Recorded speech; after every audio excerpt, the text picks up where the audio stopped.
Κυρίες και κύριοι φίλοι και φίλες, σας καλωσορίζουμε και σήμερα στην εκπομπή Βήμα στην Κεντρική Μακεδονία. Κάθε Παρασκευή 5 με 6 μαζί σας και κάθε Σάββατο 11 με 12 το βράδυ με θέματα πάντοτε με ιδιαίτερο ενδιαφέρον. Όπως και το σημερινό. Το σημερινό που θα έχουμε ως κύριο θέμα τη δημοκρατία και τη δικαιοσύνη στη χώρα μας. Σε μια περίοδο κρίσης. Είναι κοντά μας και τους καλωσορίζω να παρουσιάσουν τους καλεσμένους, τον κύριο Γιώργο Λαστιωτάκη, δικηγόρο, την κυρία Δανάη Τσαρτσαράκη, δικηγόρο. Καλησπέρα σας. Να πω ότι ο κύριος Λαστιωτάκης είναι από τη Θεσσαλονίκη, έτσι, από την περιφέρεια της Θεσσαλονίκης, η κυρία Τσαρτσαράκη από τα Γιαννιτσά και ο κύριος Μανώλης Λαμψίδης, ο πρώην πρόεδρος, επίσης δικηγόρος. Οπότε σήμερα θα έχουμε μια εκπομπή καθαρά νομική. Νομίζω ότι ταιριάζει και με τα θέματα τα οποία θα διαπραγματευτούμε, θα συζητήσουμε. Να αρχίσω από εσάς, κύριε Λαστιωτάκη, όσο αφορά τη δημοκρατία σήμερα στη χώρα μας. Έτσι, μια πρώτη εικόνα που θα θέλατε να στείλετε. Η δική μου άποψη πάνω στο θέμα της δημοκρατίας στη χώρα μας σήμερα είναι ότι υπάρχει ένα μεγάλο έλλειμμα. Υπάρχει ένα μεγάλο έλλειμμα γιατί έχουμε απεμπολίσει στα πλαίσια της οικονομικής δυσπραγίας που βρίσκεται η χώρα μας ένα μεγάλο κομμάτι αυτής. Δηλαδή τι?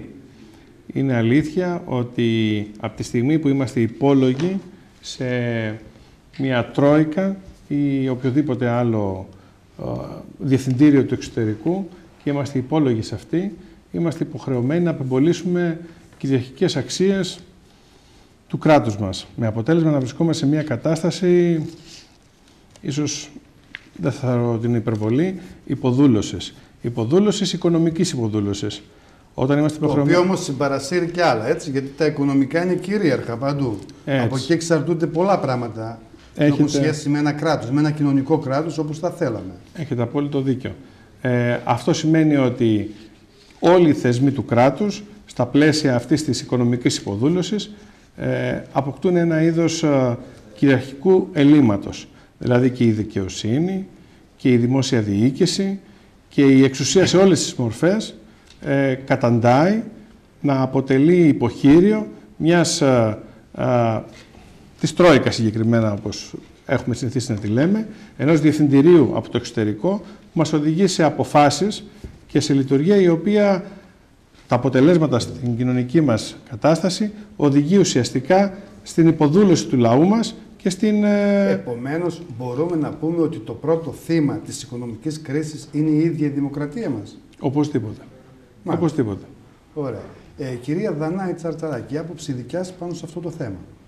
Εγώ θεωρώ ότι η κοινωνία μας αυτή τη στιγμή βρίσκεται κυριολεκτικά σε κατάσταση σοκ και οι σοβαρές οικονομικές δυσκολίες που αντιμετωπίζουν πλέον όλοι δεν μας έχουν επιτρέψει να συνειδητοποιήσουμε την θεσμική κρίση, την κρίση αξιών και την κρίση στον κοινωνικό ιστό που επέρχεται όλο ένα και πιο βαθιά και μέχρι στιγμής θεωρώ ότι δεν την έχουμε αντιληφθεί.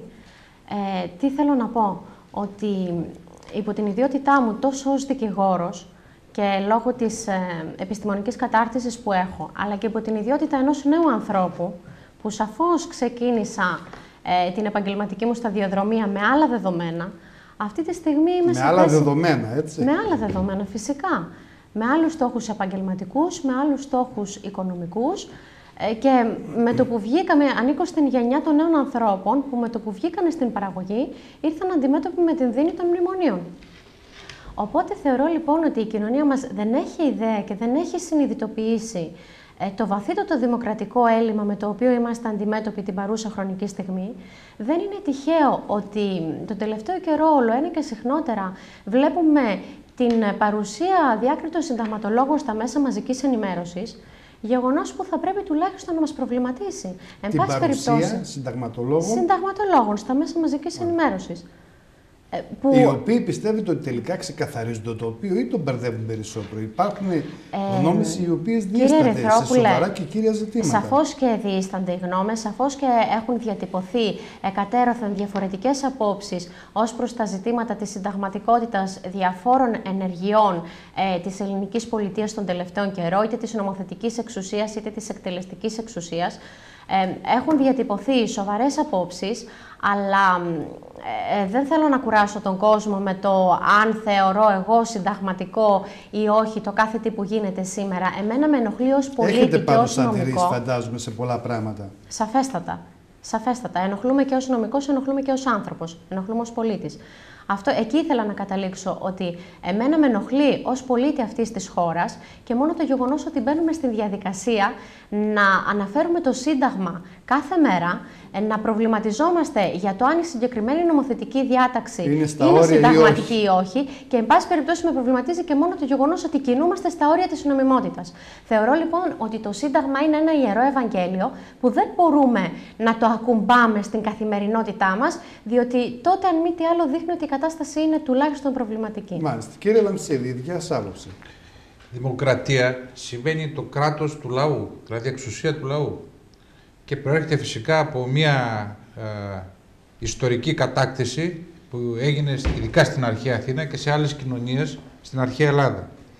Είναι σύμφυτη με την ικανότητα και τη δυνατότητα που έχει και ο απλός πολίτης να μετέχει στη λήψη αποφάσεων και να μετέχει και στα αξιώματα. Πάρτε λοιπόν αυτή την εικόνα και επιχειρήστε να τη συγκρίνετε με τη σημερινή κατάσταση, όπου το κοινοβούλιο βρίσκεται σε καλούπια, τα οποία φτιάχνει η Τρόικα. Η δικαιοσύνη σε καλούπια που φτιάχνει η Τρόικα. Οι αξιότιμοι συνάδελφοι γνωρίζουν ότι ακόμα και τους κώδικες πολιτικής δικονομίας ή ποινικής δικονομίας τους επεξεργάζεται η Task Force. Αυτό είναι κάτι αδιανόητο, εάν δεν μπορεί ο ελληνικός λαός, το ελληνικό κράτος το ίδιο να επεξεργαστεί δικαιικούς θεσμούς για να εξυπηρετήσει το θεσμό της δικαιοσύνης. Επομένως, η δημοκρατία μας είναι... Η δημοκρατία μας... Το κοινοβούλιο μας, έτσι, ο θεσμός αυτός. Να σας πω μόνο και μόνο που το ξέρουν όλοι, όταν διοικείται η χώρα με πράξεις νομοθετικού περιεχομένου και όχι με αποφάσεις και με νόμους που παίρνονται ύστερα από μια έντονη διαλογική συζήτηση μέσα στη Βουλή, αυτό είναι νόθευση της δημοκρατίας. Σας τρομάζει αυτή η κατάσταση, κύριε Λαμψίδη? Πάρα πολύ. Σας φοβίζει? Πάρα πολύ. Όταν βλέπουμε τα μαθήματα συνταγματικού δικαίου που μας τα έκαναν και άνθρωποι οι οποίοι σήμερα έχουν και κυβερνητικές ευθύνες και τις σημειώσεις, νομίζουμε ότι μας κορόιδευαν ή επιχειρούν να μας εξαπατήσουν τώρα.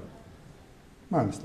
Ποιος είναι ο ρόλος του βουλευτή? Ο βουλευτής εκφράζει φυσικά ελεύθερα τη γνώμη του. Εκφράζουν οι βουλευτές αυτή τη στιγμή, ειδικά της κυβερνητικής πλειοψηφίας, ελεύθερα τη γνώμη τους?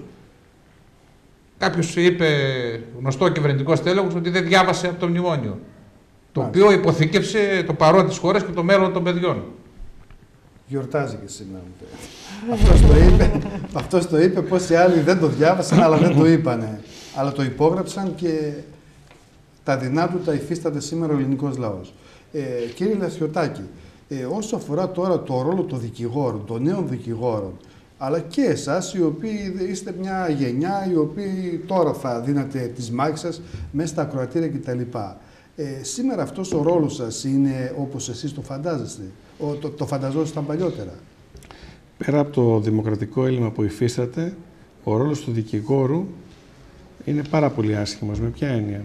Ότι ο δικηγόρος πλέον, έχοντας ενταχθεί και αυτό στα πλαίσια του κοινωνικού αυτοματισμού, θεωρείται ένα στοιχείο το οποίο πρέπει να χτυπηθεί, όπως χτυπήθηκαν και άλλες εργασιακές και ομάδες της κοινωνίας. Δυστυχώς, ιδιαίτερα ο νέος δικηγόρος δεν πιστεύω ότι έχει μέλλον, έτσι όπως έχει διαμορφωθεί σε οικονομικό επίπεδο. Στα πλαίσια της οικονομικής υποταγής, στα πλαίσια των μέτρων που έχουν ήδη ληφθεί, η υπαρξιακή του κατάσταση είναι σε επίπεδο αμφισβητήσιμο. Με ποια έννοια? Ότι το κόστος της δικαιοσύνης έχει αυξηθεί σε τέτοιο σημείο όπου δεν μπορεί να ανταποκριθεί και δεν μπορεί με τον τρόπο τον οποίο λειτουργούσαμε στο παρελθόν να υπερασπίσει τα δικαιώματα των πελατών του. Ήδη οι πελάτες... Το κόστος όταν λέτε, κύριε Λασιωτάκη? Εννοώ ότι έχει επιβληθεί... Τα παράβολα και τα λοιπά. Τα παράβολα και τα έξοδα της δίκης έχουν φτάσει σε ίδιο σημείο που ένας μέσος εργαζόμενος δεν μπορεί να ανταποκριθεί. Αν υποθέσουμε ότι ο ελάχιστος μισθός είναι 580 ευρώ περίπου το μήνα και το ελάχιστο παράβολο σε ένα ειρηνοδικείο είναι περίπου 200-250 ευρώ, αντιλαμβανόμαστε ότι οποιοδήποτε δεν μπορεί να δώσει το μισό μηνιάτικό του για να υπερασπιστεί τα δικαιώματά του. Αυτό βέβαια ήταν και στόχος όλης αυτής της μνημονιακής κατάστασης, με αποτέλεσμα να μην μπορεί ο μέσος κοινός πολίτης να μπορέσει να διεκδικήσει τα όποια δικαιώματα θα μπορούσε να αξιώσει στην ελληνική δικαιοσύνη. Μάλιστα. Αποτέλεσμα αυτό είναι ότι ο ρόλος μας υποβαθμίζεται έως απαξιώνεται, μέσα από τη βέβαια και την πολεμική την οποία δεχόμαστε, ως μια επαγγελματική τάξη η οποία όλοι συλλήβδην είμαστε φοροκλέπτες ή στοχοποιούνται και στοχοποιούμαστε μέσα, έτσι ακριβώς. Τάξεις, έτσι. Με αποτέλεσμα να οδηγούμαστε λοιπόν σε μια κατάσταση η οποία δεν μας επιτρέπει να διεκδικήσουμε αυτά που πρέπει, όχι μόνο για τον εαυτό μας, αλλά και για τους πελάτες μας, και να καθίσετε την κατάσταση ουσιαστικά απαξιωτική για όλους. Μάλιστα. Κυρία Τσαρτσαράκη, οι νέοι με τους οποίους είστε και συνομήλικους, έτσι, εσείς που βγαίνετε, που ανοίγετε τώρα γραφεία, που τα όνειρά σας τώρα αρχίζουν να ευδοκιμούν. Τι πιστεύετε, τι βιώνουν σήμερα? Εγώ θέλω να συνδυάσω την κατάσταση των νέων ανθρώπων με την γενικότερη απαξίωση που αναφέρθηκε και ο συνάδελφος. Δηλαδή, ένας νέος άνθρωπος αυτή τη στιγμή που ξεκινάει την ελεύθερη δικηγορία δεν μπορεί να έχει ιδιαίτερα μεγάλες προσδοκίες. Αφενός, η γενικότερη οικονομική κρίση και η λειτουργία των δικαστηρίων ως πρακτικές μηχανές οδήγησε στην υποβάθμιση του λειτουργήματος του δικηγόρου. Αφετέρου όμως, η γενικότερη προβληματική λειτουργία των δικαστηρίων με τις μεγάλες καθυστερήσεις στην συζητήση των υποθέσεων, με την σώρευση των υποθέσεων, δημιουργεί εξίσου σοβαρά προβλήματα. Ο πολίτης αυτή τη στιγμή έχει μια απαξιωμένη εικόνα για το δικαιικό μας σύστημα και αυτό επηρεάζει πολύ περισσότερο τα νέα παιδιά που ξεκινούν τώρα τον επαγγελματικό του στίβο, με πολύ αβέβαιες προοπτικές. Οπότε θεωρώ ότι το μέλλον διαγράφεται πολύ δυσίωνο. Βέβαια, ως νέος άνθρωπος, υποχρεούμαι αν μη τι άλλο να ελπίζω, υποχρεούμαι να αντιμετωπίζω τα πράγματα αισιόδοξα, με την έννοια ότι θέλω να πιστεύω πάντα, και είναι στάση ζωής αυτό, ότι δεν τα φορτώνουμε όλα στην γενικότερη οικονομική δυσπραγία που υπάρχει και στην δυσμενή κατάσταση στη χώρα μας σήμερα, αλλά θέλω να πιστεύω πάντα στη δύναμη του ανθρώπου και στην ατομική προσπάθεια. Υπάρχουν πολλοί συνάδελφοί σας οι οποίοι έχουν τελειώσει πρόσφατα τη σχολή σας και έχουν μπει στην εργασιακή μάχη, που σκέφτονται για έξω και που έχουν, αν θέλετε, και τη δυνατότητα να πάνε έξω? Εγώ νομίζω ότι η φύση του επαγγέλματος του δικηγόρου λειτουργεί λίγο αποτρεπτικά ως προς αυτή την επιλογή σε σχέση με άλλα επαγγέλματα όπως του γιατρού, των μηχανικών. Εν πάση περιπτώσει, όλο ένα και πιο συχνά διαπιστώνω ότι στον κλάδο μας συζητιέται πλέον και αυτή η επιλογή.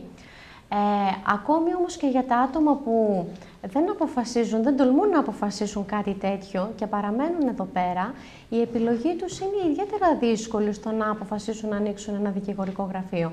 Προσπαθούν να κατευθυνθούν σε οποιαδήποτε άλλη κατεύθυνση μπορούν, σε οποιαδήποτε πιο σίγουρη οδό, παρά να μπουν στη δίνη του ελεύθερου επαγγέλματος και δι του ελεύθερου επαγγέλματος του δικηγόρου, που δοκιμάστηκε ιδιαίτερα και συνεχίζει να δοκιμάζεται το τελευταίο χρονικό διάστημα, και κατά πόσο φαίνεται τα πράγματα θα γίνουν χειρότερα. Μάλιστα. Κύριε Λαμψίδη, εσείς από τη μία διαθέτετε μια εμπειρία, από την άλλη έχετε και ένα μέλλον μπροστά σας αρκετά μεγάλο. Βρίσκεστε δηλαδή, θα έλεγα, σε ένα σημείο όπου συνδυάζετε και τα δύο.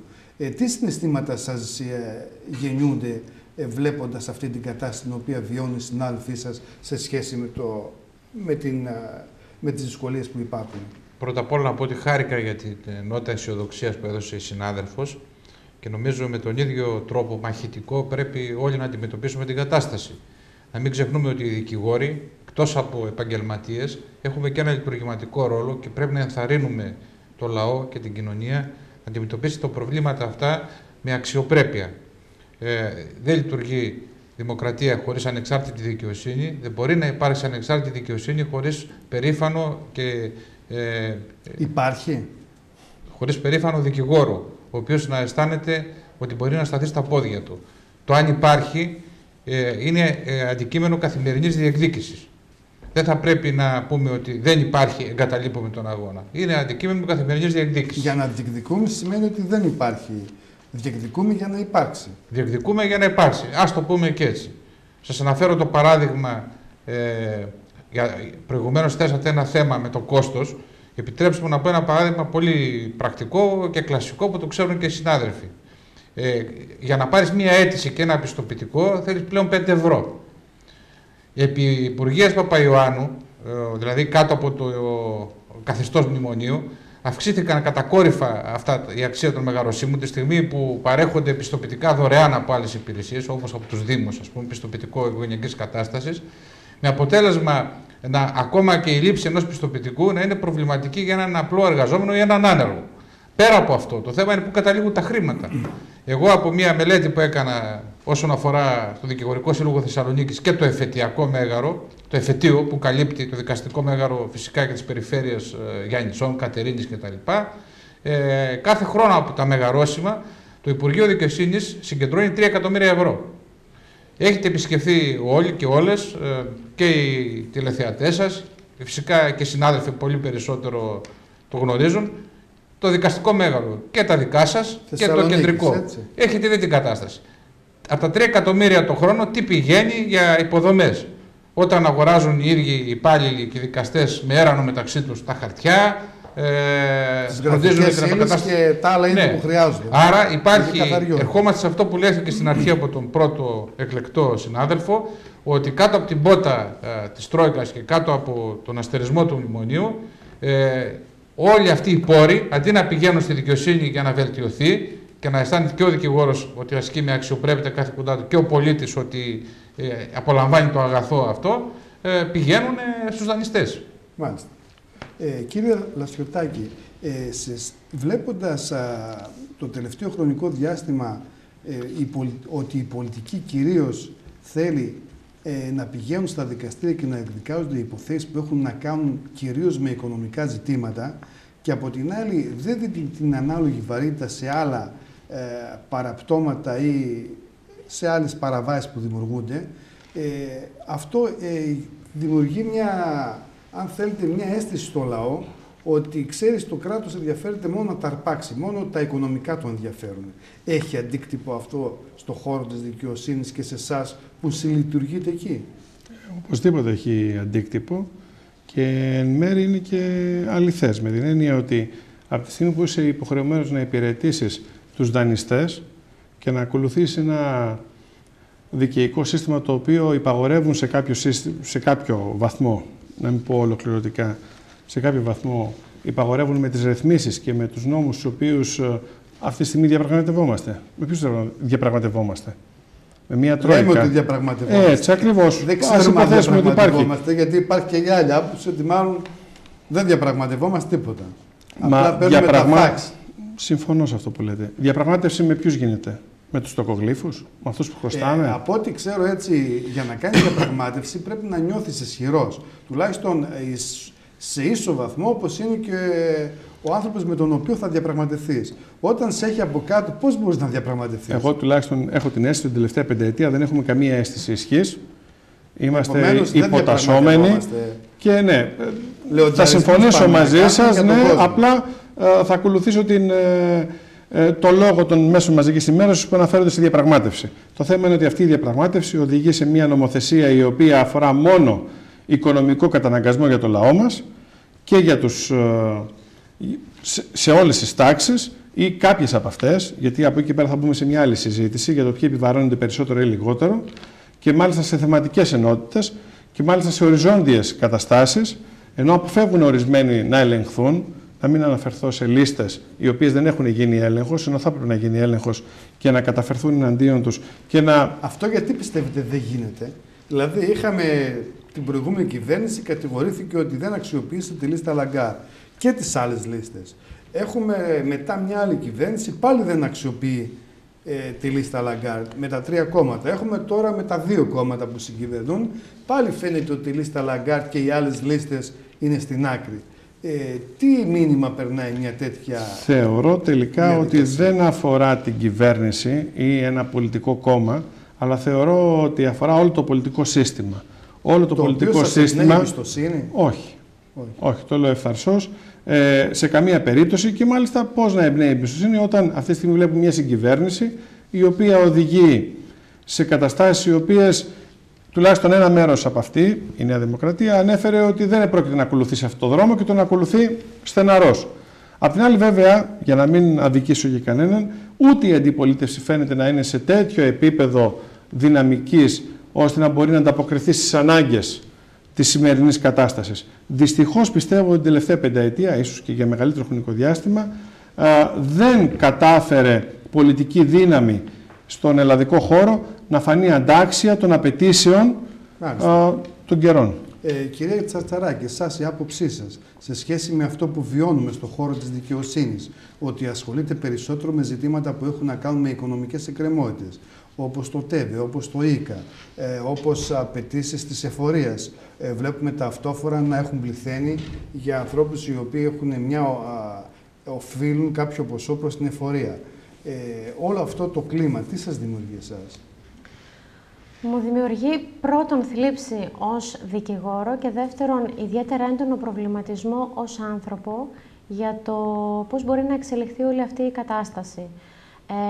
Έχω βρεθεί στις αίθουσες των δικαστηρίων, έχω βιώσει την συντριβή, το αίσθημα της ντροπής, ακριβώς, το αίσθημα της ντροπής ανθρώπων που προσπαθούσαν όλα τα προηγούμενα χρόνια να ανταπεξέρχονται, να είναι τυπικοί στις υποχρεώσεις τους απέναντι στο κράτος, απέναντι στους πολίτες, αυτή τη στιγμή κυριολεκτικά να εξευτελίζονται. Να δυνατούν να το πράξουν, έτσι. Όχι απλά να δυνατούν να το πράξουν, κυριολεκτικά να εξευτελίζονται, διότι βρίσκονται αντιμέτωποι με τη δικαιοσύνη, διότι θεωρούν ότι για λόγους που δεν ευθύνονται οι ίδιοι έχουν διαπράξει το έσχατο, το μέγιστο των αδικημάτων και βλέπεις μια ιδιαίτερα μεγάλη συστολή, βλέπεις τον πόνο, βλέπεις ανθρώπους που κοιτάνε γύρω τους για να δουν αν υπάρχει κάποιος γνωστός, διότι εγώ προέρχομαι από μια κλειστή κοινωνία, οπότε η συστολή των ανθρώπων που έχουν οφειλές και οικονομικές υποχρεώσεις σε τέτοιες κοινωνίες είναι ιδιαίτερα πιο έντονη. Όταν έχω κάποιους πελάτες που έχουν να αντιμετωπίσουν θέματα οφειλών απέναντι στο δημόσιο ή ακόμη και θέματα υπερχρεωμένων, δηλαδή να ρυθμίσουν τις δανειακές τους υποχρεώσεις με τις τράπεζες. Ασχολείστε εσείς κυρίως με Ασχολούμαι, νοικοκυριά, έτσι, από ό,τι ξέρω. Ασχολούμαι. Οπότε θα ξέρετε αρκετά πάνω σε αυτά. Ασφαλώς. Το πρώτο πράγμα λοιπόν που με ρωτάνε δεν είναι ίσως πώς θα πάει η υπόθεσή τους. Το πρώτο πράγμα που με ρωτάνε, πρέπει να είμαι κι εγώ στην αίθουσα του δικαστηρίου? Θα είναι και άλλος κόσμος? Θα με δουν και άλλοι? Και το μεγαλύτερο πρόβλημα για μένα είναι αυτό, ότι έχουμε χάσει πλέον την αξιοπρέπειά μας και δεν ξέρω πόσος καιρός θα χρειαστεί και πόσες θυσίες θα χρειαστούν για να την ανακτήσουμε. Μήπως κατά ένα μέρος οφείλεται και στο ότι το κράτος το ίδιο δεν στάθηκε έντιμο απέναντι στον πολίτη? Δηλαδή, από ό,τι γνωρίζω, κάποιες επιχειρήσεις, ενώ είχαν να πάρουν ΦΠΑ από το κράτος, περιμένουν, δεν το έχουν εισπράξει και στο τέλος δεν μπορούν να ανταπεξέλθουν σε αυτά που οφείλουν αυτοί στον κράτος. Και επειδή δεν υπάρχει ο συμψηφισμός όπως θα έπρεπε να υπάρχει κάτω από οποιαδήποτε λογική ένα τέτοιο μέτρο, οδηγούνται σε ακραίες καταστάσεις άνθρωποι χωρίς να φταίνε. Ασφαλώς. Μάλιστα. Κύριε Λαμψίδη, το γεγονός αυτό εσάς τι αισθήματα σας δημιουργεί? Ότι βλέπετε ανθρώπους οι οποίοι ως τώρα ήταν η μεσαία τάξη, ας το πω έτσι, ήταν άνθρωποι που είχαν δημιουργήσει μια ζωή, κάποια κίνητη περιουσία, ένα επίπεδο ζωής, τώρα ξαφνικά λόγω των μέτρων που υπάρχουν, έτσι, άγρια φορολόγηση από παντού, να οδηγούνται σε τέτοιες ακραίες καταστάσεις, ακόμα και συλλήψεις με χειροπέδες κτλ. Ευχαριστώ που μου δώσατε την ευκαιρία. Σας πω ένα περιστατικό που έγινε σήμερα το μεσημέρι. Έξω από τα αυτόφορα του δικαστικού μεγάρου συνάντησα έναν πελάτη μου, φίλο μου μάλλον, παλιό, ο οποίος ήταν επιχειρηματίας. Είχε χειροπέδες ή χωρίς χειροπέδες? Θα σας πω αυτό ακριβώς. Πήγα να του δώσω το χέρι και κατάλαβα ότι είχε μια δυσκολία. Είχε χειροπέδες. Είχε συλληφθεί για οικονομικό αδίκημα. Άλλαξε χρώματα φυσικά. Δεν χρειάζεται να πω περισσότερα. Εκείνη τη στιγμή όμως μου δημιουργήθηκε και μια οργή, διότι η κατάσταση στο χώρο όπου προσάγονται οι συλληφθέντες και τη διαδικασία του αυτοφόρου είναι άθλια. Είναι άθλια. Λείπουν από τις καρέκλες πλάτες. Αυτό δηλαδή και τα χρήματα για τη λειτουργία της δικαιοσύνης βγαίνουν και από τις δικές τους τσέπες. Ανεβαίνοντας παράλληλα έναν άλλον όροφο. Ο εξευτελισμός είναι ακόμα μεγαλύτερος και η ταπείνωση. Ανεβαίνοντας έναν όροφο πιο πάνω, οι συνάδελφοι είναι μάρτυρες φυσικά, οι καλύτεροι μάρτυρες και μπορούν να το βεβαιώσουν. Βλέπω ότι ορισμένες αίθουσες είναι τέλειες. Αυτό δεν γίνεται. Πρέπει δηλαδή επιτέλους το Υπουργείο, κάποιος Υπουργός Δικαιοσύνης, ο οποίος να προέρχεται από τη λεγόμενη πιάτσα τη δικηγορική, και ένας τέτοιος πρέπει να αναγνωρίσουμε τον Ευάγγελος Γιαννόπουλος, ασχέτως όλων των ενστάσεων και αντιρρήσεων που μπορούμε να έχουμε, θα πρέπει να ενδιαφερθεί για αυτή την κατάσταση. Επίσης, λέτε κάποιος Υπουργός Δικαιοσύνης. Μάλιστα. Ο σημερινός Υπουργός, ο οποίος προέρχεται από τη δικαιοσύνη, δεν θα μπορούσε να είναι εγγυητής ότι θα πάψουν σταδιακά αυτά τα φαινόμενα να σας πω να κάτι, υπάρχουν? Προέρχεται από το δικαστικό σώμα. Υπουργός Δικαιοσύνης. Είναι αυτό ή αρνητικό? Δεν είναι τόσο θετικό όσο θα έπρεπε για να προχωρήσει η δικαιοσύνη στην κατάσταση που βρίσκεται. Δεν είναι μόνο από πάνω από την έδρα πώς λειτουργεί η δικαιοσύνη. Και κάτω από την έδρα και στους διαδρόμους. Έρχεται από τον κομματικό μηχανισμό της Νέας Δημοκρατίας. Αυτό είναι λογικό, με την έννοια ότι οπωσδήποτε ένα κομματικό τέλεχος θα γινόταν υπουργός δικαιοσύνης. Ναι, αλλά θα πρέπει ένα άτομο το οποίο είναι λειτουργός της δικαιοσύνης σε κορυφαία στάδια, σε κορυφαία επίπεδα, να έχει κομματική εξάρτηση. Αυτό είναι μεγάλο ελάττωμα. Μεγάλο ελάττωμα και το είχαμε διαβλέψει στο παρελθόν. Αλλά εκείνο που θέλω να τονίσω είναι ότι μπορεί να είσαι ενταγμένο σε κάποιο κόμμα, είναι λογικό, φυσιολογικό, αναμενόμενο, αλλά πρέπει να είσαι, όταν ασχολείσαι με τη δικαιοσύνη, άνθρωπος, το τονίζω αυτό, της δικηγορικής πιάτσας. Ένας τέτοιος ήταν ο Ευάγγελος Γιαννόπουλος, το ξαναλέω, διότι επί θητείας του έγιναν ορισμένα δικαστικά μέγαρα. Επί θητείας του καθιερώθηκαν ορισμένοι θεσμοί οι οποίοι προχώρησαν. Από εκεί και πέρα είδαμε μια απόσταση τεράστια του γραφειοκρατικού μηχανισμού του Υπουργείου Δικαιοσύνης από την πραγματικότητα και μας οδήγησε σε αυτή την κατάσταση. Είναι δυνατόν, να πούμε κάτι πιο απλό, όπως είναι σοβαρό. Το δικαστικό μέγαρο δέχτηκε βομβιστική επίθεση το 2010 και η μία πτέρυγα των δημοσίων αποχωρητηρίων δεν έχει αποκατασταθεί. Είναι δυνατόν σε δημόσιο κτίριο να είναι κοινές τουαλέτες ανδρών κυναικών? Πηγαίνετε αύριο, μεθαύριο, κάντε ένα ρεπορτάζ, θα δείτε ότι έχω δίκιο. Οι συνθήκες είναι άθλιες, έτσι. Αν μου επιτρέπετε πάνω σε αυτό, επειδή εγώ ασκώ το λειτουργήμά μου στην επαρχία κατά βάση, στα Γιαννιτσά. Περιφέρεια. Στην περιφέρεια. Εκεί οι συνθήκες είναι ακόμη χειρότερες. Οι δικές μας υπηρεσίες λοιπόν βρίσκονται τεμαχισμένες σε δύο διαφορετικά κτίρια. Βρίσκονται σε μία οικοδομή, όπου τα γραφεία είναι τα δωμάτια ενός διαμερίσματος. Εκεί στιβάζεται λοιπόν ο κόσμος για να συζητηθούν οι υποθέσεις που τον αφορούν, πράγμα που συντελεί στην ακόμη περαιτέρω απαξίωση της δικαιοσύνης. Μάλιστα.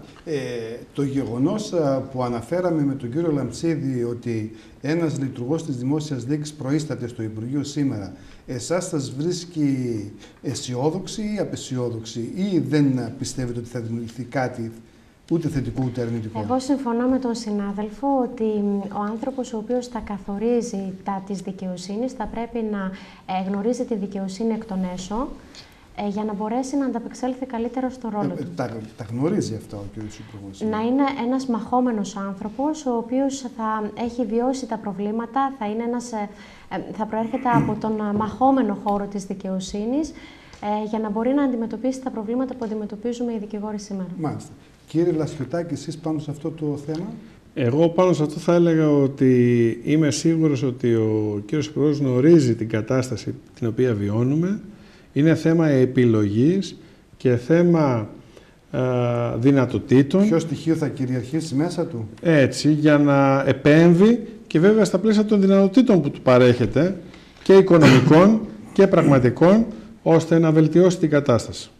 Πάντως εγώ, επειδή έχω ασπαστεί κατά κάποιο τρόπο την άποψη του κυρίου Γιανναρά που λέει ότι στην Ελλάδα τα κόμματα έχουν δημιουργήσει πολλά προβλήματα σε πολλά θέματα, όχι γιατί δεν πρέπει να υπάρχουν, είναι τα κύτταρα της δημοκρατίας, όταν όμως λειτουργούν με δημοκρατικό και άψογο τρόπο. Όταν δεν δημιουργούν, τότε είναι πρόβλημα για τη δημοκρατία.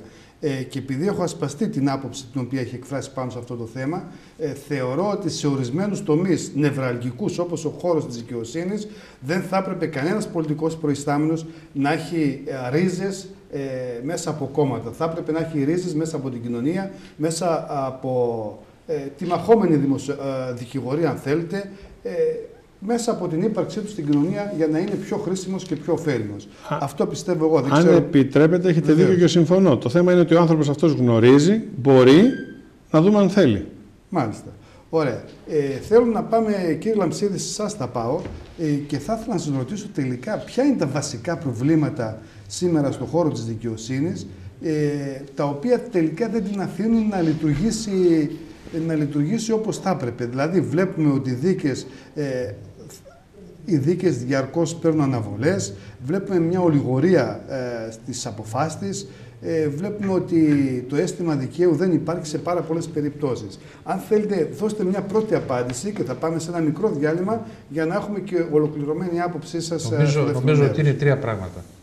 Ένα είναι η ανυπαρξία δομών πραγματικής ανεξαρτησίας των δικαστών και εισαγγελέων απέναντι στην εκτελεστική εξουσία.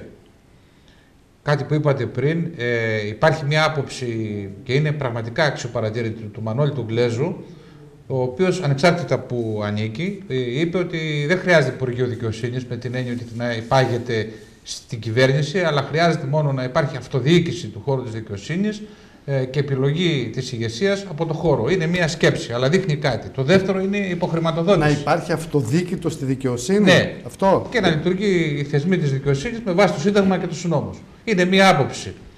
Και έρχεται και δένει και κουμπώνει με αυτό για που είπατε. Για να μπορούν να προσφέρουν και δικαστές. Γιατί σήμερα είναι εξαρτώμενοι. Ναι, έτσι. Ακριβώς. Στα μεγάλα αξιώματα υπάρχουν επιλογές από την κυβέρνηση. Και αυτό δεν τιμά ούτε τη δικαιοσύνη. Να σας πω κάτι. Εγώ δεν κρύβω τα λόγια μου, τις σκέψεις μου. Μου έκανε αλγινή εντύπωση ότι η κυρία Ευτέρπη Κουτζαμάνη, μόλις ανέλαβε τα καθήκοντά της ως εισαγγελέας του Αριουπάγου, 4 ώρα τα χαράματα, έδωσε εντολή. Χωρίς να υπάρχει κάποια νόμιμη βάση, αυτό το πιστεύω, και κάλυψη σταμάτη να επέμβουν στο ραδιομέγαρο της Αγίας Παρασκευής. Και το δεύτερο, η υποχρηματοδότηση. Είναι κορυφαίο, δεν είναι αστείο πράγμα ότι δεν μπορεί σε ανάλογη αίθουσα. Μην το αναλύετε όμως, θα πάμε σε ένα μικρό διάλειμμα και θα αρχίσετε τη συζήτηση πάλι εσείς από το σημείο που έχετε σταματήσει. Μικρό διαλυματάκι και πάλι κοντά σας.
Βήμα στην Κεντρική Μακεδονία, δεύτερο μέρος της εκπομπής. Συνεχίζουμε την κουβέντα μας με θέμα τη δημοκρατία και τη δικαιοσύνη σε περίοδο κρίσης.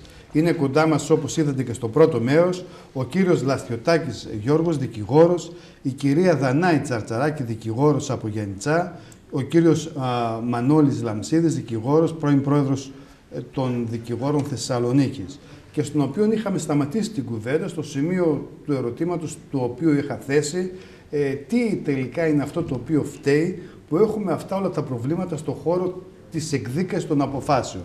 Είχατε μιλήσει για κάποια και είχατε φτάσει στο σημείο που θεωρείτε ότι και οι υποδομές οι οποίες υπάρχουν, κύριε Λαμψίδη. Αν θέλετε, συνεχίστε την κουβέντα σας από εδώ. Η υποχρηματοδότηση, η οποία είναι μια συνειδητή επιλογή διαχρονικά, τουλάχιστον από το 1974 και τώρα μάλλον θα μεγαλώσει το πρόβλημα της αυτό, πολιτείας. Έτσι, μια που στενεύουν οι κάνονες. Ακριβώς. Να σας πω ένα παράδειγμα. Λέμε ότι αναβάλλονται μετά από μεγάλο χρονικό διάστημα οι δίκες. Ξέρετε έναν λόγο απλό. Δεν υπάρχουν αίθουσες. Δεν υπάρχουν αίθουσες. Δεύτερον. Μήπως υπάρχουν και πολλές περιπτώσεις που οδηγούνται στα δικαστήρια. Δηλαδή αναρωτιέμαι αν σε άλλες χώρες η κατάσταση είναι παρόμοια. έχετε δίκιο και καλά θέτετε το ζήτημα. Ειδικά στα χαμηλής ποινικής απαξίας αδικήματα, δεν έχουμε δει κανέναν εισαγγελέα να βάζει κάποια υπόθεση στο αρχείο. Έρχεται κάποιος, το μηνύει. Αυτό σας βοηθάει όμως, κύριε Λαμψίδη. Όχι, δεν είναι. Σας δίνει δουλειά. Δεν σκεφτόμαστε έτσι.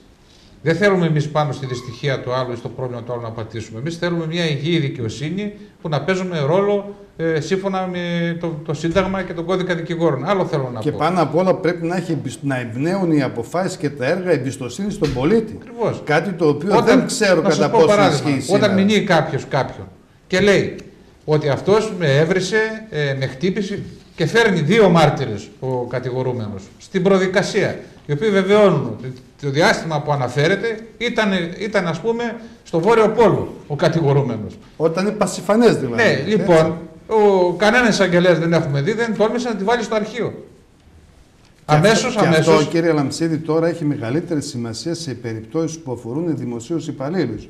Όπου και εκεί, λόγω του ότι έχει καταργηθεί το τεκμήριο της αθωότητας, έτσι, και από τη στιγμή που ασκείται δίωξη έχει προβλήματα ο υπάλληλος, οι εισαγγελικές αρχές νομίζω ότι πρέπει να είναι ακόμα πιο προσεκτικές σε παρόμοιες ενέργειες τις οποίες με ευκολία έκαναν παλιότερα. Και τολμηρές. Εμείς δεν θέλουμε έναν εισαγγελέα ή έναν δικαστή να παίρνει αποφάσεις στα μέτρα του πελάτη μας ή στα μέτρα της δικής μας, ας πούμε, επιθυμίας. Θέλουμε όμως να κάνει σωστά τη δουλειά του, να είναι τολμηρός, να έχει την άποψή του, αλλά όταν κάτι είναι άδικο και αντιβαίνει τη φύση της διαδικασίας, να παίρνει πρωτοβουλία. Όταν λοιπόν αποδεικνύεται ότι ήταν στο Βόρειο Πόλο, να μπαίνει η υπόθεση στο αρχείο. Αμέσως θα έφευγαν πολλές υποθέσεις. Αυτό το νόημα έχει ότι καθιερώθηκε η προδικασία. Μου λένε ότι ακόμα και στην Τουρκία οι αποφάσεις βγαίνουν την ίδια μέρα. Ισχύει κάτι τέτοιο? Εγώ εκείνο που ξέρω, αφού έχουμε επισκεφθεί σαν δικηγόροι πολλές φορές και έχουμε αδελφοποιηθεί με τουρκικούς συλλόγους, 2 πράγματα. Στις υποδομές τους δεν πιάνονται, διότι τα δικαστικά μέγαρα είναι σύγχρονα, σαν παλάτια. Δεύτερον, έχουν εκτεταμένη χρήση διαδικτύου. Σας αναφέρω ένα παράδειγμα ότι... Αυτό θα το έχουμε και εμείς, το υποσχέθηκε ο Πρωθυπουργός. Θα σας πω. Αυτό του χρόνου θα το έχουμε και εμείς. Προανακριτική κατάθεση έδινε ένας χωρικός από το νοτιοανατολική Τουρκία στην Κωνσταντινούπολη, μέσω Skype. Μάλιστα. Λοιπόν, τεχνολογία δηλαδή. Ενώ εδώ πρέπει να σταλεί ο φάκελος στην αρμόδια υπηρεσία και ούτω καθεξής. Κάνετε χρόνο. Δεύτερον, μου επιτρέψετε λίγο μία επισήμανση να κάνω. Μου λέει ένας φίλος στο ζήτημα με τους ένορκους. Καλούν οι ένορκους από διάφορες υπηρεσίες κτλ. Με αποτέλεσμα να δημιουργείται πρόβλημα σε όλες τις υπηρεσίες κάθε μήνα. Με τους ένορκους που καλούνται. Και λέει, υπάρχουν τόσοι συνταξιούχοι στην Ελλάδα. Γιατί δεν καλούν από τους συνταξιούχους να μην δημιουργούν προβλήματα στις δημόσιες υπηρεσίες? Γιατί χάνονται εργατοώρες σημαντικότατες. Έτσι, από σχολεία, από εφορίες, από ένα σωρό. Σαν πρόταση απλά το καταθέτω. Εντάξει, πρέπει να το εξετάσουμε αυτό. Ναι, αν είναι δυνατό κάτι τέτοιο. Ναι. Και ένα άλλο να σας πω, που είναι 38 παράδειγμα. Πήγαμε σε δικαστήριο της Προύσας, την ώρα που διεξαγόταν η δίκη, ο γραμματέας τηρούσε τα πρακτικά σε ηλεκτρονικό υπολογιστή. Μία οθόνη είχε ο ίδιος, μία οθόνη ο δικαστής και από μία η διάδικη για να ελέγχουν την ορθότητα της καταγραφής.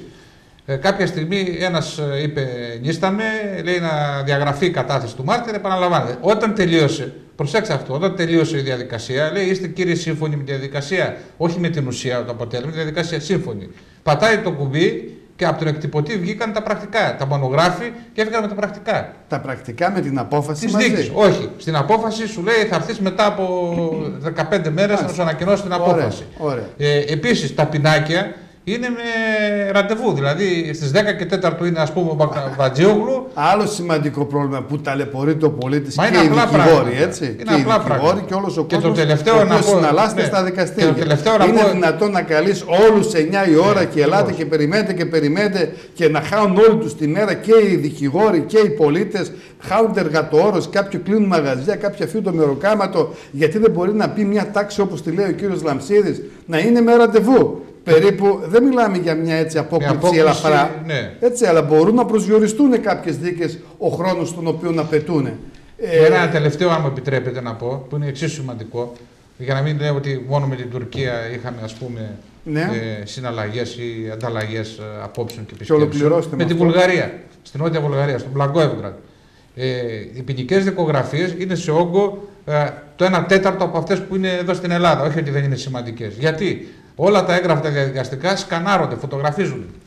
Και μόνο αν τα αναζητήσεις με ειδικό κωδικό σου γίνεται εκτύπωση από τον υπολογιστή. Μάλιστα. Από εκεί και πέρα τι άλλο να πω. Ωραία.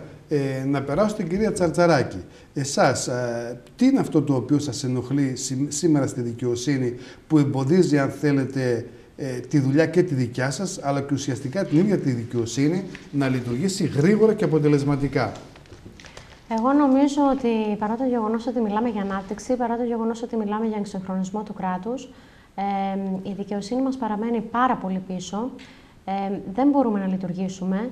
Είναι ντροπή για τα ελληνικά δικαστήρια βάσει της ιστορίας και του πολιτισμού που έχουμε σήμερα το 2013 να λειτουργούν με αυτόν τον τρόπο. Με ενοχλούν όλα όσα προαναφέραμε. Με ενοχλεί το ότι έρχονται πελάτες όταν έρχονται για πρώτη φορά στα δικαστήρια και έκπληκτοι ρωτάνε «Εδώ θα δικάσουμε? Αυτά είναι τα δικαστήρια τελικά? Εδώ απονέμεται η δικαιοσύνη?» Με ενοχλεί όταν ως δικηγόρος δεν είμαι σε θέση να εξηγήσω στον πελάτη για ποιον λόγο θα πρέπει να περιμένει 1 χρόνο, 2 χρόνια, 3 χρόνια μέχρι να βγει μια δικαστική απόφαση η οποία ενδεχομένως να προχωρήσει και στο εφετείο. Με ενοχλεί όταν δεν μπορώ να εξηγήσω αυτά που αναφέραμε επίσης πριν, την ευνίδια αύξηση των δικαστικών εξόδων, τα οποία πλέον φτάνουν σε σημείο να λειτουργούν τόσο αποτρεπτικά για έναν άνθρωπο. Βέβαια υπάρχουν και οι περιπτώσεις των ανθρώπων που με περισσή ευκολία προσφεύγουν στη δικαιοσύνη, αλλά ας μην ξεχνάμε τους ανθρώπους που έχουν όντως νομικό ζήτημα, που θέλουν όντως να διασφαλίσουν τα συμφέροντά τους και τα δικαιώματά τους και δεν είναι σε θέση να το πράξουν, ακριβώς επειδή δεν είναι σε θέση να καταβάλουν τα δικαστικά έξοδα. Με ενοχλούν λοιπόν όλα αυτά και ειλικρινά δεν είμαι σε θέση αυτή τη στιγμή να σκεφτώ και να προτείνω έναν τρόπο που θα μπορέσει να μεταβάλει τουλάχιστον στο εγγύς μέλλον την όλη κατάσταση. Το γεγονός ότι και οι ίδιοι δικαστές έχουν μεγάλες και σοβαρές μειώσεις στους μισθούς τους, πιστεύετε ότι αυτό φαίνεται στον τρόπο με τον οποίο λειτουργεί σήμερα η δικαιοσύνη? Παίζει κάποιο ρόλο? Ναι. Ας μην ξεχνάμε ότι και οι δικαστές είναι ένα κομμάτι της κοινωνίας μας, ένα ζωντανό κομμάτι της κοινωνίας μας. Ας μην ξεχνάμε ότι θα πρέπει να δίνουμε ιδιαίτερη βαρύτητα στην ανεξαρτησία των δικαστών, η οποία πλήττεται με αυτές τις μειώσεις. Ας μην ξεχνάμε ότι πέρυσι είχαμε μακρά αποχή των δικαστικών από τα καθήκοντά τους.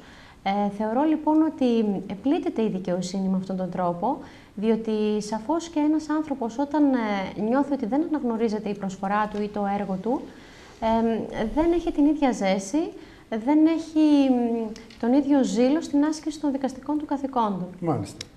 Κύριε Λαθιωτάκη, η δικιά σας άποψη πάνω στο θέμα που συζητάμε, πάνω δηλαδή στο ζήτημα, τι και ποια είναι τα προβλήματα τα οποία εμποδίζουν κατά την άποψή σας τη σωστή λειτουργία και τη σωστή απόδοση της δικαιοσύνης?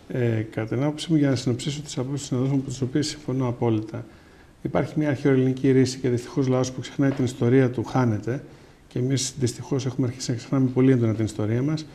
Αναφέρει ότι δίδει χρημάτων και άνευ τούτων ουδέν έστε γενέστε των δεόντων. Δυστυχώς λοιπόν υπάρχει υποχρηματοδότηση σε κάθε επίπεδο. Αναφερόμαστε ειδικά στη δικαιοσύνη. Από τη στιγμή λοιπόν που δεν υπάρχουν χρήματα στη δικαιοσύνη, δεν υπάρχουν αρκετά πρόσωπα, δεν υπάρχουν κατάλληλες υποδομές, δεν υπάρχει εξυγχρονισμός, δεν υπάρχει τεχνολογία, δεν υπάρχει τίποτα. Δυστυχώς αυτό το βιώνουμε για πάρα πολλές δεκαετίες. Σήμερα, έτσι, και δεν περάσαμε όμως σήμερα. Και μια περίοδο εφορίας. Παρόλο σήμερα, που υπήρχε εφορία, έτσι. Ακριβώς. Θα έπρεπε όλα αυτά να ήδη να υπάρχουν. Ελπίζαμε. Τώρα δεν ελπίζουμε. Είναι σημαντικό. Τώρα, σε ένα δεύτερο στάδιο θα μπορούσε να πει κανείς ότι κατά την άποψή μου θα έπρεπε να υπάρχει και ένας πιο δεμένος έλεγχος στο κομμάτι των πράξεων των δικαστών. Δηλαδή τι, ότι κατά πόσο υπάρχει έλεγχος αν τα συγκεκριμένα άτομα τα οποία ασκούν ένα τόσο σημαντικό λειτουργήμα όπως είναι η δικαιοσύνη, υπάρχει από τους προϊσταμένους τους, γιατί είναι εσωτερικός ο έλεγχος. Υπάρχουν τέτοιες διαδικασίες. Υπάρχουν διαδικασίες κατά πόσο είναι λειτουργικές. Γιατί και στο δημόσιο τομέα βλέπουμε να υπάρχουν τέτοιες διαδικασίες, αλλά δεν εφαρμόζονται. Στα πλαίσια μιας, όπως και σε εμάς υπάρχουν, σαν κλάδος και σαν δικηγόροι τέτοιους. Οπότε δεν υπάρχει μια σωστή αξιολόγηση στις αποφάσεις και στη λειτουργία των δικαστών. Δεν είναι δυνατόν να υφιστάμεθα την αναμονή αποφάσεων 5 και 6 και 7 μηνών από δικαστές οι οποίοι θα έπρεπε πιο γρήγορα να που προβούν σε πιο γρήγορες αποφάσεις, δεδομένου ότι όλη η κοινωνία το θέμα της ευελιξίας υπάρχουν περιθώρια να βελτιωθεί. Έτσι, σαφώς. Οπότε το σημαντικότερο είναι το οικονομικό και σε δεύτερη φάση μια εσωτερική λειτουργικότερη. Το ζήτημα της αμοιβής των δικαστικών υπαλλήλων και των δικαστών σε σχέση με την απόδοση της δικαιοσύνης παίζει ρόλο. Πιστεύω ότι είναι πάρα πολύ σημαντικό, γιατί ο καθένας από αυτούς, όπως και σε όλους τους τομείς της κοινωνίας και της οικονομίας, από τη στιγμή που ο καθένας έχει οργανώσει τη ζωή του με κάποιο τρόπο, από τη στιγμή που το αφορεί σε ένα πολύ σημαντικό κομμάτι του εισοδήματός του, τον αναγκάζει να ασχολείται περισσότερο με τα οικονομικά του και τα καθημερινά του προβλήματα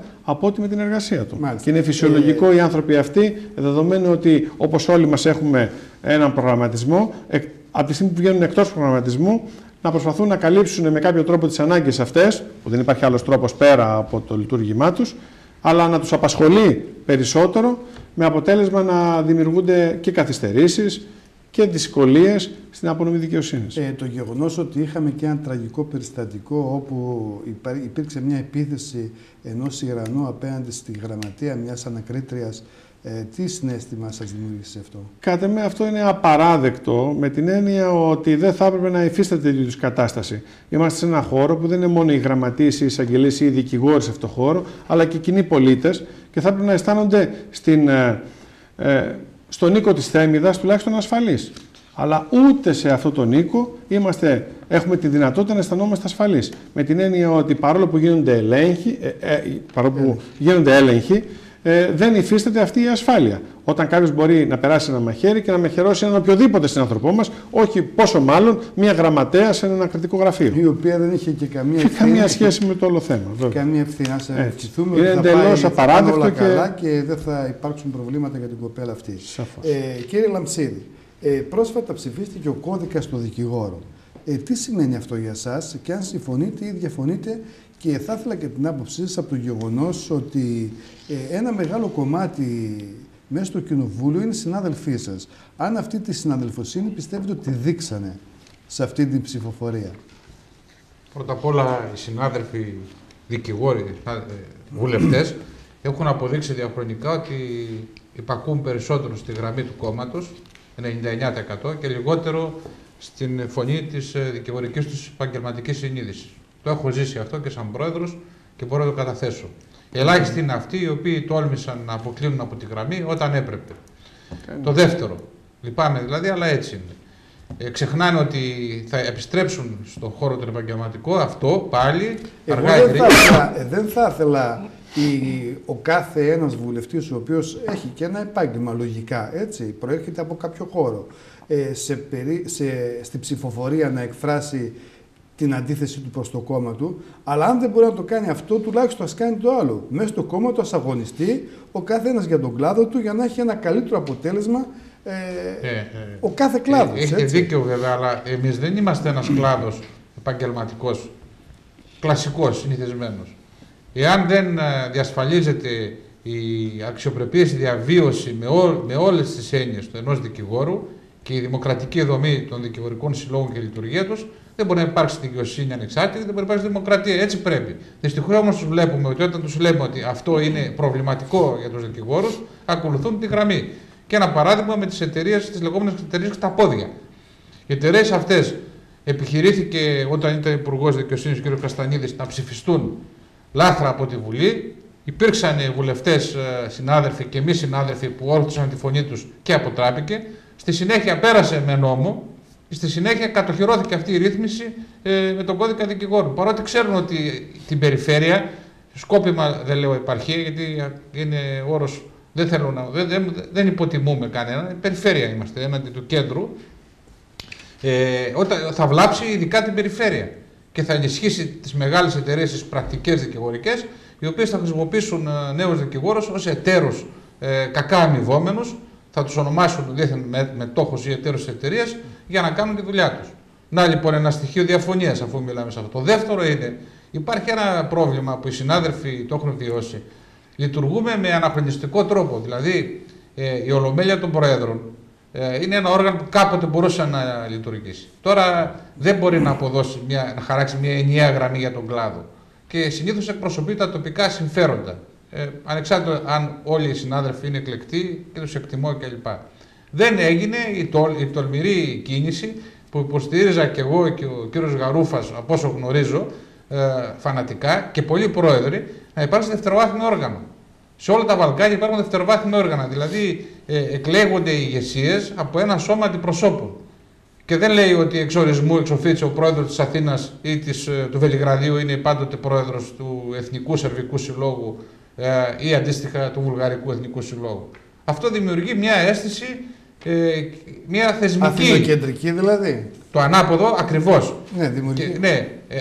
Το αθηνοκεντρική με την έννοια ότι οι συσσωματώσεις επαγγελματικές οι μεγάλες που δρούν στην περιφέρεια της Αθήνας, το λεκανοπεδίο της Αττικής, δίνουν και τη βούλα τους και καθορίζουν. Και έτσι ο πρόεδρος της Αθήνας πάντοτε εκφράζει. Επομένως, επαναλάβετε τις βασικές διαφωνίες σας με τον κώδικα. Δεν υπάρχει δευτεροβάθμιο όργανο. Ναι. Δεύτερον, δέχτηκε και επικύρωσε τις λεγόμενες εταιρείες τα πόδια με έδρα στην Αθήνα.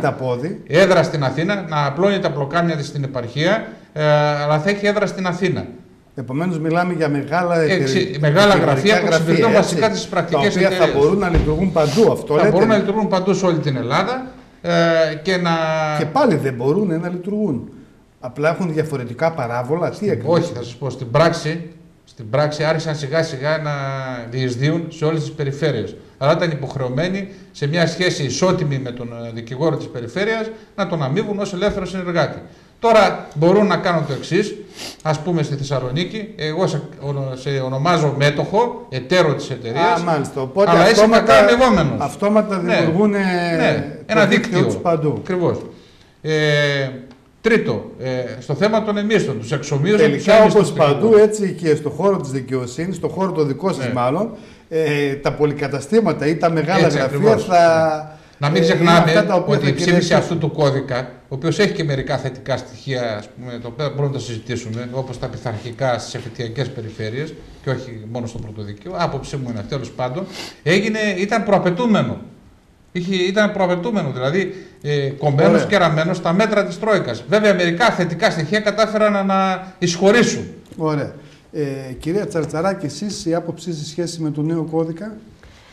Εμάς αυτό που μας επηρεάζει περισσότερο ως δικηγόροι της περιφέρειας είναι αυτό που προανέφερε ο συνάδελφος, με τις συγκεκριμένες εταιρείες που θα οδηγήσουν στην απόλυτη εξαθλίωση της άσκησης του δικηγορικού επαγγέλματος στην περιφέρεια, διότι απομυζά από εμάς μεγάλη ύλη υποθέσεων, η οποία πηγαίνει πλέον στις συγκεκριμένες μεγάλες εταιρείες, και ο δικηγόρος της περιφέρειας όλο ένα και περισσότερο έρχεται αντιμέτωπος με εκπροσώπους των συγκεκριμένων εταιριών. Αντιμέτωπος ή θα αναγκαστεί να γίνει ένας υπαλληλάκος των 400 και 500 ευρώ του μεγάλου αυτοκρατορίου? Μα ήδη ο δικηγόρος έχει αναγκαστεί να γίνει ένας υπαλληλάκος των 400 και 500 ευρώ. Επομένως, σε νέα κοινωνική τάξη, όπως τουλάχιστον διαμορφώνεται, κατόρθωσε να έχουμε δικηγόρους των 500 και 600 ευρώ, γιατρούς με αντίστοιχα νούμερα, έτσι, μηχανικούς με παρόμοια νούμερα.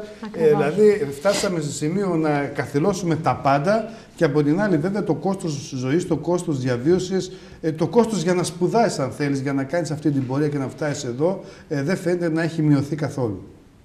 Ακριβώς, και το θέμα είναι πιο πολύ ηθικό για άτομα που έχουν αγωνιστεί, που έχουν σπουδάσει, που προσδοκούσαν τα δεδομένα στη ζωή τους και στην επαγγελματική τους εξέλιξη να είναι διαφορετικά, να βρεθούν μετά από μακροχρόνιες σπουδές αντιμέτωποι με αυτή την κατάσταση. Παλαιότερα θεωρώ ότι στα καλά τα χρόνια που εγώ δεν τα πρόλαβα, ότι το επάγγελμα του δικηγόρου είχε ένα κύρος, είχε μία πυγμή. Αυτό το κύρος το νιώθετε εσείς τώρα? Όχι. Συνεπαγόταν μια οικονομική ευμάρεια, εν πάση περιπτώσει, μια κοινωνική καταξίωση. Αυτή τη στιγμή το επάγγελμα του δικηγόρου και ειδικά του νέου δικηγόρου είναι συνυφασμένο με έναν άνθρωπο που αγωνίζεται να ορθοποδήσει, που δεν είναι οικονομικά αυτάρκης πολλές φορές και που παρά τις σπουδές του δεν έχει καταφέρει να διασφαλίσει την αξιοπρέπειά του και στην επαγγελματική και στην κοινωνική και στην οικονομική του ζωή. Και τη διαβίωσή του, έτσι. Ακριβώς. Μάλιστα. Κύριε Λαθιωτάκη, εσάς η άποψή σας για το νέο δικηγορικό κώδικα? Θεωρώ ότι η μνημονιακή πολιτική ούτως ή άλλως ισοπεδώνει όλα τα επαγγέλματα τα οποία αναφέρετε πριν, γιατρούς, δικηγόρους, μηχανικούς, λογιστές ή οτιδήποτε άλλους επιστήμονες. Είμαστε κι εμείς μέσα σε αυτή τη δίνη. Όσον αφορά τον κώδικα, θα συμφωνήσω με τους συναδέλφους, αλλά θα πω ότι δεν έχει ιδιαίτερη σημασία πια εδώ που φτάσαμε όταν αποδεχθήκαμε με την επιβολή του ΦΠΑ 23%, θεωρώντας ότι είμαστε κι εμείς και οι παροχές υπηρεσιών μας ένα εμπόρευμα, αν θεωρείται η δικαιοσύνη εμπόρευμα, και ανεχτήκαμε να γίνει αυτό, άσχετα αν γίνανε κάποιοι αγώνες για την αντιμετώπιση της κατάστασης.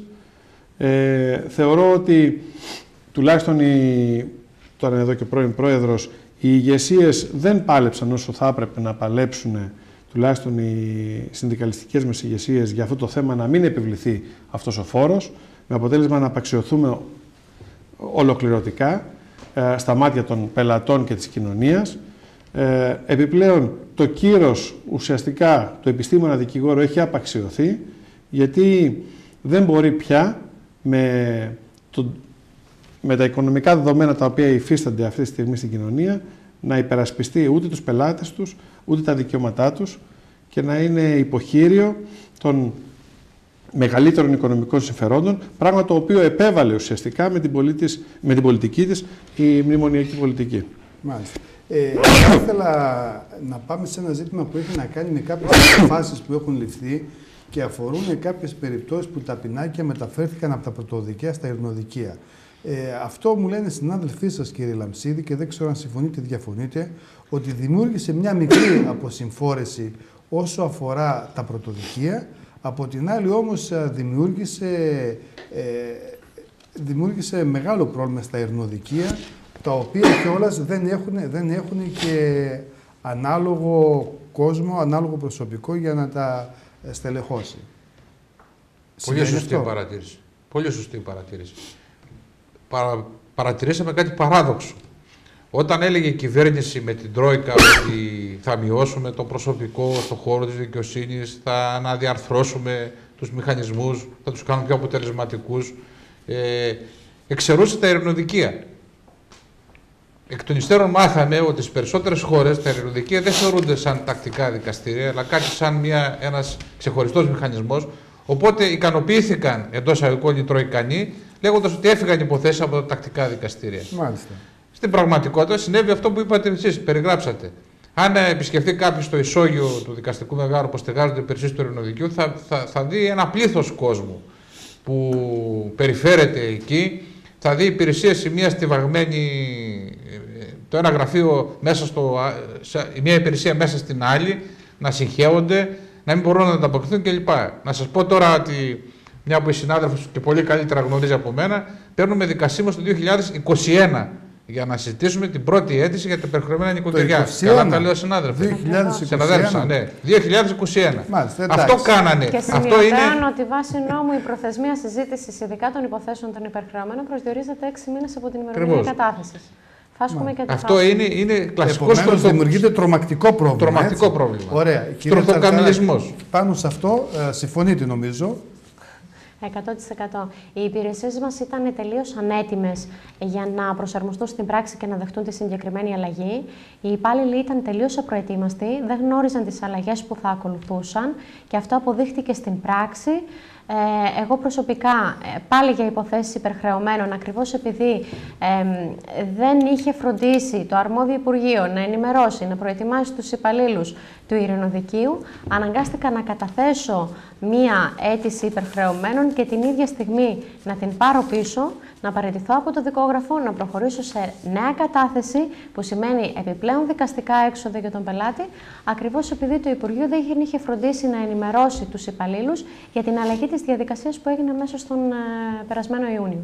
Μάλιστα. Κύριε Λεσκοτάκη, εσείς πάνω σε αυτό το θέμα. Αν επιτρέπετε μια παρατήρηση, είναι ότι δράτω της ευκαιρίας να πω, συμφωνώ βέβαια με αυτά που είπαν οι προαλήσαντες, το θέμα είναι το εξής, ότι αυτό αποδεικνύει ότι άνθρωποι οι οποίοι δεν έχουν καμία αίσθηση και γνώση της ελληνικής πραγματικότητας και της αγοράς και της οικονομίας επιβάλλουν μέτρα τα οποία οι δικοί μας ηθήνοντες τα αποδέχονται αδιαπραγμάτευτα, όπως παρατηρήσατε εσείς προηγουμένως, με αποτέλεσμα να οδηγούμαστε τελικά όχι σε λύση των προβλημάτων, αλλά σε γιγάντωση αυτών.